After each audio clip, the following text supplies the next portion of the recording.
Well, good afternoon or good morning, depending on where you are in the world.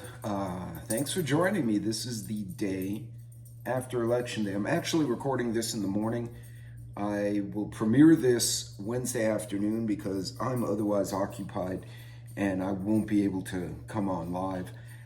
But I gotta tell you, everyone's right now talking about Trump won and the popular vote and the electoral vote and all this drama.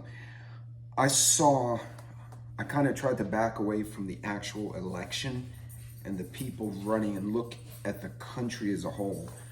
I didn't see the cities blow up yet. That's good. I saw a lot of gracious speeches from both sides, both for the winners and the losers. I think that's a good sign. We needed that. And I think most importantly, and I think people don't think about this, the reason we were all riled up the way we were, aside from inflation, 2 wars, like the whole freaking planet's on fire, is the fact that 2020 was a sketchy, weird ass, done under strange conditions election. There were 6-7 million less voters this time around than last time. And you saw the energy, especially on Trump's side, but the energy in general. Where the hell did they go? Now, I could speculate. I know 2.5 million went to third-party candidates like Green Party, Libertarians, Independents in the various states. Because there were people running in some states like California that I didn't see in Texas because they didn't qualify in Texas, but they ran over there. But where'd the other 4 million go? Like they just stayed home? That I find interesting. And that was the problem. There were so many questions, so much weirdness that nobody could challenge it because we were locked down. Like people in New York City literally would go to the park or they go to the beach in like fucking California and they get arrested. They were by yourself. I promise you, COVID in the California sun is not going to transfer itself 500 yards and hit a lady like a little missile. But that's where we were. The cops obeyed because they want their pension. They obey the same reason the people obey, because they're scared. They won't say it, they'll get all puffed up hearing it, but it's true. They want that pension. Not many of them were willing to lose their pension, lose their jobs, right? They're just like, fuck it, I'll just put this person in jail and they can let them out later. It's not that they hated the person. They were under the gun too, hypothetically speaking. And this time we didn't see that. There were machines in Pennsylvania went down. Lawyers were on the phone with a judge. The judge ruled within 40 minutes. There were bomb threats in Georgia. They got the dogs in there, in and out, 30 minutes. Told everyone, wait in line. You need water, we're going to bring water. You need a tent, we're going to put tents out.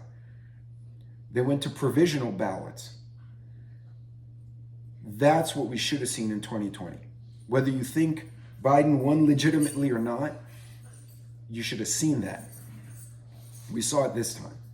That makes me happy because it's pushing us back to where we should be, regardless of the powers that be. I thought it was well done. Ted Cruz was a little salty because the other guy said certain things about him here in Texas that were not cool. They were personal, which he should not have done, and Ted Cruz had some snarkiness about that, which is fair. The guy said something about, I think, his daughter, and which is ugly. You shouldn't do that. This guy's a dipshit too. He did worse than Beto O'Rourke. They said, oh, he might be within 2 points of Ted Cruz. Yeah, he got clobbered by 15 points.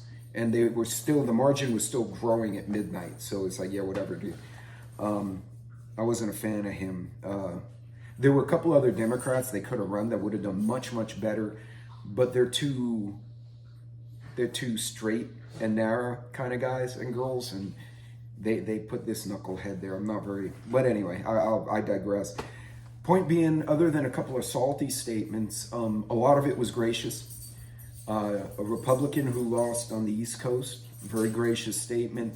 The Democrat who won against him had really good things to say and said, you know what, it's enough of this shit. I'm tired. He's tired.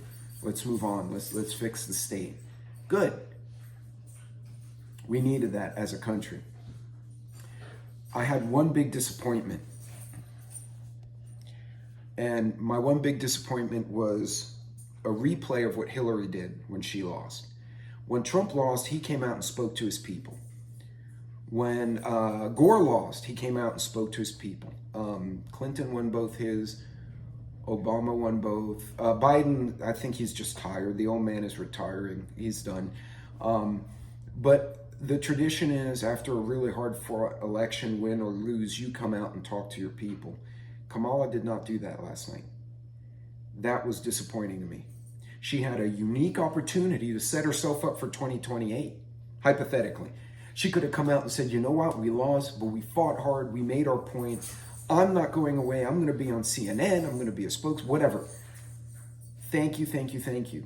These people put heart and soul. They were crying in her audience because they were really into it, right? They felt it. And I'm just talking about them as people, not political beliefs. And she didn't come out and say, thank you for your efforts. What I saw in the articles this morning, she never showed up in the stage. The people just went home. They just dispersed. She didn't make a statement. She didn't even say, hey, we're going to wait till every vote's counted. I'm not conceding anything. It's not looking good, but you know what? We're not done here. I'm not going away. I'm going to hold the new president accountable for the promises he made, etc. She had an opportunity to set herself up or to make a powerful statement that would have made people go, yeah, you know what? That's a hell of a statement. I think Biden already called Trump and said, hey, congratulations. Yeah, you want to get ice cream? You know, poor Joe Biden. He's such an old man. Like, he should be fishing. I think he is fishing, actually. But anyway, that was disappointing. But we did need to see a functional, clear, decisive, or mostly decisive election. I know Alaska's in a different time zone than Texas. They're still counting votes. We kind of know which way they're going to go. We kind of know where Hawaii's going to go.